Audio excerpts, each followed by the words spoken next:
Pushpa movie అంటే దాని గురించి చెప్పాలంటే మన ఇండియా కాదు ఇంటర్నేషనల్ మొత్తం పుష్ప అంటే నేషనల్ కాదు ఇంటర్నేషనల్ మొత్తం ఇప్పుడు పుష్ప గురించి మాట్లాడుకుంటుంది. ఇప్పుడు ట్రెండింగ్ లో కానీ ట్విట్టర్ లో కానీ ఎక్కడ వేసినా పుష్ప పుష్ప పుష్ప పుష్ప అంటే ఫ్లవర్ కాదు ఫైర్, అట్లా ఒక బ్రాండ్ గా వైల్డ్ ఫైర్. నీ అవ్వ తగ్గేదేలే బ్రో బ్రో. రేటింగ్ కాదు భయ్యా, లోపల సినిమా చూడు. రేటింగ్లు బాగా వస్తాయి, రివ్యూలు వస్తాయి, అవన్నీ పట్టించుకోకూడదు. సినిమా చూడాలా. ఒకడు చెప్తారు భయ్యా, ఒక్క నిమిషం భయ్యా. సినిమా చూడకుండా బయట 10 మంది కామెంట్స్ పెడుతుంటారు. అంటే కొంతమంది నెగిటివ్ ఫ్యాన్స్ ఉండొచ్చు, ఎవరు ఉండొచ్చు. అరే నన్ను నచ్చలేకుండా నాకు బ్యాడ్ కామెంట్స్ పెడుతుంటారు, చాలా మంది ట్రోల్ చేస్తుంటారు. సినిమా చూసినాక అది బాగుందా బాగలేదా అప్పుడు మాట్లాడాలి. ఓకే, బుక్ మై షోనే భయ్యా అసలు హైయెస్ట్ నాకు తెలిసి బుకింగ్ అయ్యేది రికార్డు. మన పుష్ప కూడా వచ్చేసింది. తర్వాత ఇప్పుడు మా 1300 కోట్లు ఇప్పుడే ఈరోజుతో 1300 కోట్లు పుష్ప అనేది క్రాస్ చేసింది. ఇంకా ముందు ఇంకా రికార్డ్స్ అనేది బ్రేక్ చేసే అవకాశాలు ఉన్నాయి. ఓకే, పుష్ప 3 గురించి నువ్వు ఏం ఎక్స్పెక్ట్ చేస్తున్నావు?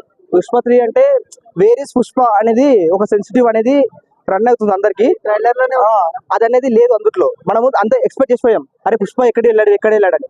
దాన్ని మనం కోసం ఒక ఆసక్తికరమైనది. ఇంకోటి ఏంటంటే లాస్ట్ లో మనకు బాంబే ఒక వ్యక్తి ఎవరని సస్పెన్స్. అది ఇప్పటికీ కొంతమంది విజయ్ దేవరకొండ సంథింగ్ ఎవరు అనుకుంటారు, అది ఒక సస్పెన్స్, ఎవరు తెలియదు. అది చాలా చాలా సస్పెన్స్. అంటే దానికి చాలా మంది యాంటీగా విలన్స్ అనే వాళ్ళు గ్యాదర్ అయ్యారు. అసలు ఇప్పుడు జాల్రెడ్డి కానీ, తర్వాత అనసూయ కానీ సంథింగ్ ఉన్నారు కదా, అనసూయ కానీ, మనకు షికావత్ ఉన్నాడు, బర్మా షికావత్. ఆ బర్మా షికావత్ ఉన్నాడా చనిపోయాడు కూడా మనకు క్లారిటీ తెలియదు, ఆ బొగ్గుల్లో కాలిపోయి. తర్వాత మనకు జగపతి బాబు ఉన్నాడు, అతను కూడా యాంటీ అయ్యాడు.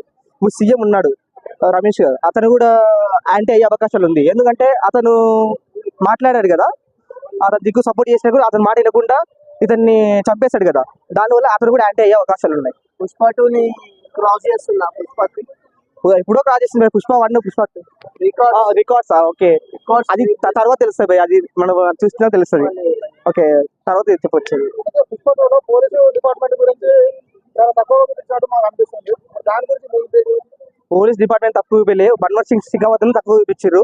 ఎందుకంటే పార్ట్ 1 లో షికావత్ అంటే అంటే భయపడారు అందరు. అంటే అతను ఒకటి తక్కువైంది, ఆ డైలాగ్ తోటే చెమటలు పట్టించిండు అంటే అల్లు అర్జున్ కి.